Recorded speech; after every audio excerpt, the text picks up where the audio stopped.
For daily devotions, we're back in the book of Acts, and we will be for the next 3 weeks of Easter. When anyone that has any biblical knowledge thinks of the book of Acts, they probably think of the story we're going to read today. Paul, a character who wrote more, for sure, of the New Testament than any other author, had a different beginning than most. A beginning of a conversion. Maybe not a conversion in personality, but a conversion in direction. That is his story today. He begins his story as Saul. It's a dramatic story, a story that is best witnessed from the perspective of Saul. We'll try to do that with a little special effects. Acts chapter 9. All this time Saul was breathing down the neck of the master's disciples out for the kill. He went to the chief priests and got arrest warrants to take to the meeting places in Damascus, so that if he found anyone there belonging to the way, whether women or men, he would arrest them and bring them to Jerusalem. He set off. When he got to the outskirts of Damascus, he was suddenly blinded by a flash of light.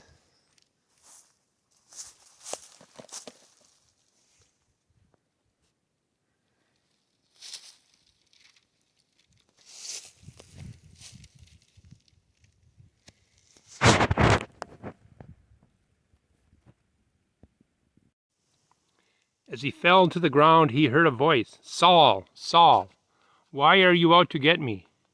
He said, "Who are you, Master?" "I am Jesus, the one you're hunting down. I want you to get up and enter the city.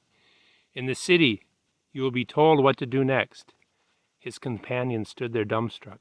They could hear the sound, but could see nothing. While Saul picked himself up off the ground, he found himself stone blind. They had to take him by the hand and led him into Damascus. He continued blind for 3 days. He ate nothing, drank nothing. There was a disciple in Damascus by the name of Ananias. The master spoke to him in a vision. "Ananias." "Yes, master," he answered. "Get up, go over to Straight Avenue. Ask at the house of Judas for a man from Tarsus. His name is Saul. He's there praying. He just had a dream in which he saw a man named Ananias enter the house and lay hands on him so he could see again." Ananias protested, "Master, you can't be serious. Everybody's talking about this man and the terrible things he's been doing. His reign of terror against your people in Jerusalem. Now he's shown up here with papers from the chief priests that gave him license to do the same to us." But the master said, "Don't argue. Go. I have picked him as my personal representative to non-Jews and kings and Jews. And now I'm about to show him what he's in for, the hard suffering that goes with this job." So Ananias went and found the house, placed his hands on blind Saul and said, "Brother Saul, the master sent me, the same Jesus you saw on your way here. He sent me so you could see again and be filled with the Holy Spirit." No sooner were the words out of his mouth than something like scales fell from Saul's eyes, and he could see again. He got to his feet, was baptized, and sat down with them for a hearty meal.